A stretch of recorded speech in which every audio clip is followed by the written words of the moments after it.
கல்லூரி நண்பர்களான இலக்கியாவும் வெற்றியும் நீண்ட வருடங்களுக்கு பிறகு தனது பணிகளை முடித்துவிட்டு யதார்த்தமாக தேநீர் அருந்த வருகையில் தேநீர் கடையில் இருவரும் சந்தித்தனர். தனது கல்லூரியில் மறக்க முடியாத சுவாரஸ்யமான சம்பவங்களை பகிர்ந்து மகிழ்ந்து சிரித்தனர். பிறகு இலக்கியா தன்னுடைய தற்போதைய வாழ்வில் மிக நெருக்கடியான பல நிலையில் வந்து கொண்டே இருக்கிறது என்று சொல்லி கண்ணீர் விட்டு அழுதார். உடனே வெற்றி கையில் காப்பி கோப்பையை எடுத்து, இந்த காப்பி கோப்பையை பார், ஆவி வரும் அளவிற்கு சூடாக இருக்கிறது. இதை அப்படியே வாயில் வைத்தால் நம்முடைய வாயை புண்ணாக்கிவிடும். இதை சிறிது நேரம் அமைதியாக வைத்து விடுவோம். சிறிது நேரத்தில் அந்த சூடானது ஆறி நாம் குடிக்கும் பதத்தில் இருக்கும்.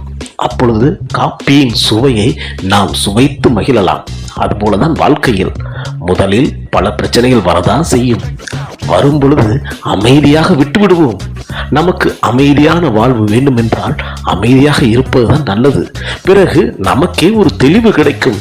எல்லா பிரச்சனைக்கும் தீர்வு இருக்கிறது என்று கூறினான் வெற்றி. இந்த செய்தியை கேட்டதும் இலக்கியாவிற்கு தன்னுடைய வாழ்க்கையின் தத்துவம் புரிந்தது. இருவரும் மகிழ்ந்து கை கொடுத்து கொண்டு விடை பெற்றனர். என்ன மக்களே, உங்களுக்கும் அமைதியான வாழ்வு வேணுமா? அப்ப கொஞ்சம் அமைதியா இருங்க. பிடிச்சிருந்தா ஒரு லைக் போடுங்க.